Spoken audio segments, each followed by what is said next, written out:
En una gran mayoría de programas, se deberá repetir una o un grupo de sentencias para obtener una solución, bien sea para repetir un cálculo para diferentes componentes o distintos cálculos que nos vaya llevando a una solución. Y no tiene mayor sentido escribir muchas veces las mismas instrucciones, muy en particular si se desconoce la cantidad de veces que se debe de hacer. Para esto, se dispone de una sentencia que nos permite repetir sentencias o instrucciones. En general se le conoce como ciclo, así que siendo un poco más formales, un ciclo en programación es una sentencia compuesta, esto es que tiene más de una línea, que permite la repetición de una sentencia o un grupo de ellas, condicionada al cumplimiento de una condición. En particular, hablaremos en este video del ciclo conocido como ciclo while do. En el momento que se verifica que la condición deje de cumplirse, la ejecución del programa continuará normalmente con la siguiente sentencia luego del ciclo. Primero observemos la lógica de funcionamiento de este ciclo con un simple diagrama. En el flujo de ejecución vamos a poder ver que en el programa esta secuencia se hace desde el tope hacia abajo, haciéndose las diferentes sentencias. Se tiene un encabezado del ciclo que sirve como marcador de inicio del ciclo y en donde se evalúa una expresión de resultado lógico. Mientras el resultado de esta evaluación sea verdadero, se ejecutará la sentencia que se encuentra a continuación. Y esto se repetirá tantas veces como sea necesario, hasta que deje de ser verdadero el resultado de la expresión lógica evaluada. En ese momento se continúa con el resto de las sentencias del programa. Para el ciclo while do, en forma general, la codificación es la siguiente. En la ejecución desde el tope hacia abajo de las sentencias del programa, se llega a la línea que sirve como marcador de inicio del ciclo, conformada por la palabra reservada while. La evaluación de una expresión de resultado lógico, esto es que tendrá un valor true, verdadero o false, que es falso. En caso de que el resultado obtenido sea verdadero, se ejecutará la sentencia o la instrucción que se encuentra inmediata a la palabra reservada do. Y esto se da así hasta que la evaluación de la expresión sea falso. En ese momento continuará con el resto de las sentencias del programa. En pseudocódigo, se puede describir como, mientras la condición evaluada es verdadero, hacer la instrucción, y una representación del diagrama de flujo es la que se muestra.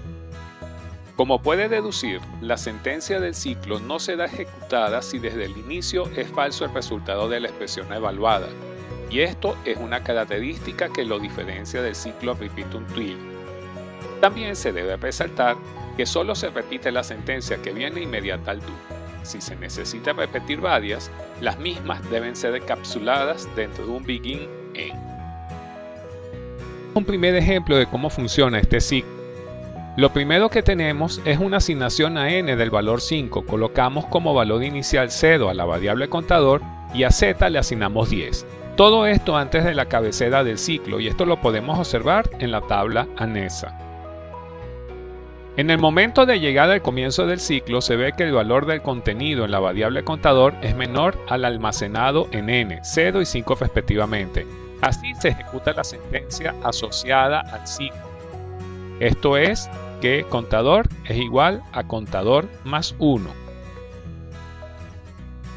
Esto se repetirá y los cambios en el contenido de la variable contador se ven en la tabla. Habrá un momento que es cuando el contador vale 5 y ya no es menor que el valor de n. En ese punto el flujo del programa salta a la sentencia de asignación y igual a z más contador, lo que hace que y sea igual a 15. Luego el programa continuará normalmente su funcionamiento hasta el final. Es de aclarar que en ese caso el valor previo de y es irrelevante. También hay que resaltar que el salto que sale del ciclo al dejar de cumplirse la condición se hace solo cuando es evaluada tal condición en la cabecera. Esto es para el caso de un cuerpo de ciclo que posea muchas sentencias. Las mismas no serán dejadas de ejecutar parcialmente si la condición deja de cumplirse en un cálculo parcial. Primero se terminan las sentencias restantes y al evaluarse en la cabecera es cuando ocurre el salto. En este segundo ejemplo tenemos casi las mismas instrucciones que en el ejemplo anterior. Como podrá ver, el único cambio es en las asignaciones previas a la cabecera del ciclo, en donde se asigna 6 a la variable contador. En este caso, el resultado de la evaluación de la expresión en la cabecera del ciclo es falso, ya que el contador, que es 6, no es menor que el valor existente en n, que es 5.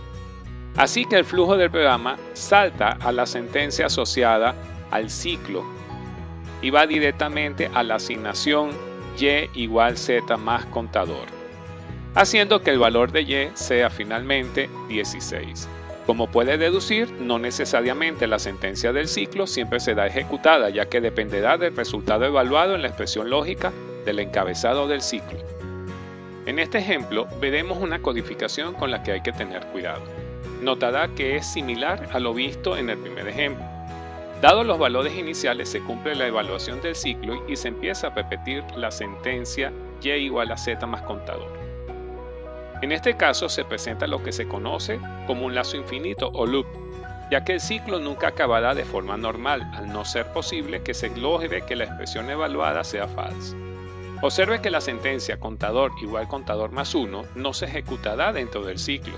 En tal caso, si se desea que varias instrucciones o sentencias sean ejecutadas dentro del cuerpo de un ciclo, las mismas se deben, empaquetar dentro de la sentencia begin-end. Así el ciclo ve una sola sentencia compuesta